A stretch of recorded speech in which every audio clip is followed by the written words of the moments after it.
Hi there. I really want to avoid making this video, but I've been asked at least 100 times at this point, so I'm finally getting around to it. This was originally supposed to come out around 10 days ago or so, but life over here has been busy as you may expect. So, what's going on in Iraq? I'll give you my perspective as an Iraqi Marxist.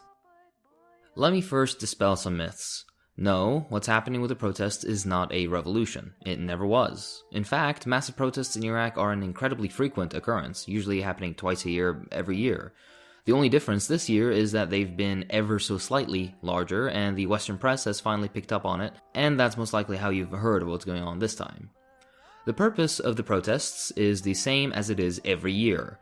Protesting corruption in the government, low wages, late wages, with sometimes wages being paid 8 months late or even later, lack of basic amenities, clean drinking water, electricity, basic infrastructure, American influence in Iraq, Iranian influence in Iraq, and a dozen other things.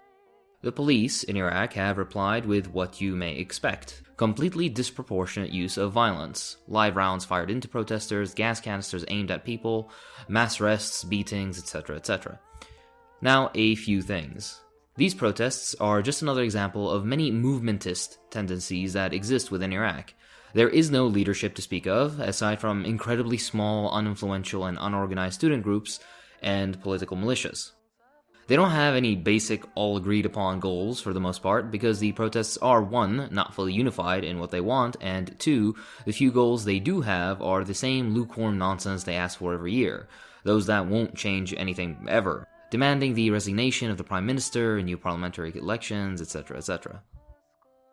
Now, about protester attitudes, although Iraqis have always been anti-American, a new trend, which isn't really new, is just that post-invasion people were afraid to speak out, of anti-Iranian sentiment is also present in these protests. Now, why would Iraqis have anti-Iranian sentiment? Well, Iran sees Iraq as being in its sphere of influence, and hence wants to control Iraq as much as possible. Essentially, we're their gateway to the rest of the Middle East.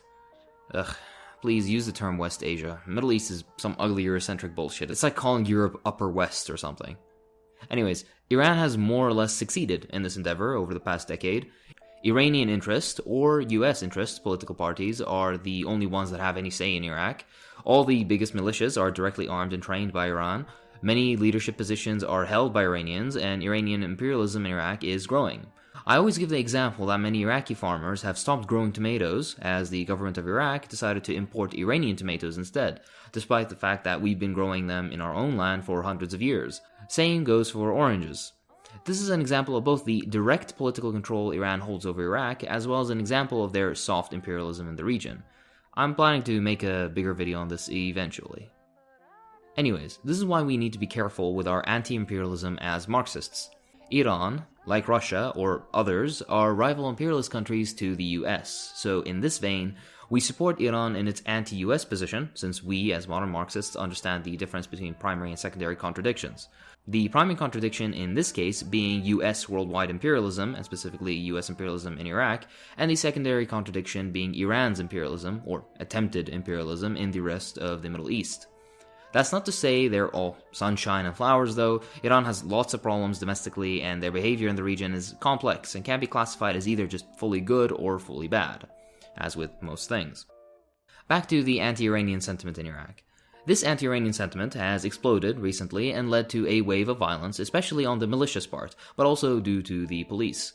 It goes back over a decade though, as you may expect, and Iran definitely noticed at the time and is noticing this again, deciding to flex their muscles this way, as well as through other things like the incorporation of the Popular Mobilization Forces into the military, the Popular Mobilization Forces being a paramilitary force that was created to fight ISIS, and which Iran held, and still holds, a firm hand over. Now, the storming of the US Embassy in Iraq, although definitely a fantastic thing to have happened, was not carried out by protesters, but by Iranian-backed militias. Regardless, this wasn't a provocation against the US, as the embassy shouldn't be there in the first place. It's a massive eyesore in Baghdad, always crawling with US military personnel, and is as big, if not bigger, than the Vatican City. Also, it cost a fortune to build, and was built during one of the poorest periods of Iraq's modern history. It isn't an embassy, it is a nerve center for American interests in Iraq, that being primarily our oil and natural gas resources, and secondarily being of geopolitical importance. With all this going on, the US decided to illegally, without any conflict or formal declaration of war, assassinate Qasem Soleimani, a holder of a diplomatic passport, in Baghdad. All of this with a sprinkling of quite a few civilian deaths as well. Can't be a US operation without killing a few innocent people, of course. Basically, this is as illegal as it can get internationally.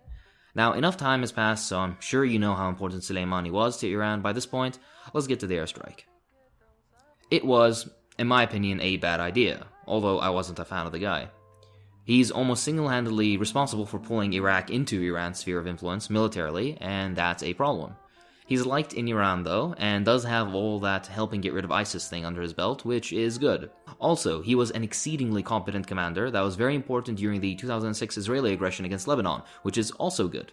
Unsurprisingly, he was a complex figure. You can think of the airstrike like this. Killing him is kind of a favor to Israel, as well as America trying its luck and hoping Iran is all talk. I originally thought, and time has proven me right, that they are all talk. The Iranian strike that killed no one a couple of days ago is proof. They held up their end of retaliation against American military centers without really escalating the situation, and now the ball is in America's court. We'll see what happens. But, generally, I don't think there will be war, and I don't think these Iraqi protesters will lead to anything productive for the most part. The American military presence may be reduced right now, and Iranian influence may grow. There will still be corruption, bad infrastructure, difficulty accessing some basic necessities, and so on.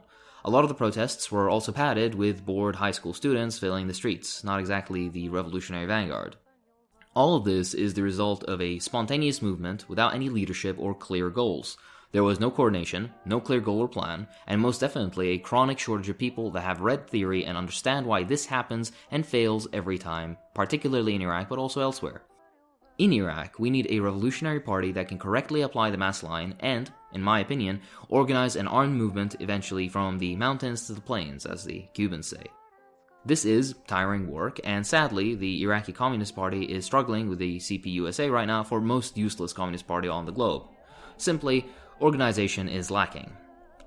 I hope this is a sufficient, if not simple and brief overview of what's going on in Iraq and with Iran. If you like what I do, then please consider supporting me on Patreon. It really does help. I'd like to thank my patrons, so thank you to @Democracy Expert, Adam Sharabi, Alan Plum, Andy Haywood, Brennan Ruffing, Daniel Williams, Daryl McFarlane, Eli Garzon, Eric G, Grammar Antifa, Granola Joe, Industrial Robot, Jedi Davion, John Bernstein, Jonathan Chavez, Joshua Dupois, Khan, Not Ringheim Lunde, Lewis Wolf, Liam Sapanen, Libertarian Stalinist, Manda, Mia Nakano, Mikar Glopoulos, Ahmad Abdi-Jabbar, Ray Hogginson, Ren Kelb Lancaster, Ring, Sasha Novoseta, Soviet Mystic, Sussy M, Ted Teddington Tedsville, The Turkish Trotskyist, Tristan Druyan, Vulcanizer, Zatarani, Zarin Arsin, Justin Perdomo, Eugene Simonovsky, Job, Parker Cushing, Comrade Pengu, and of course Charles. Thank you, Charles. I'll see you in the next one.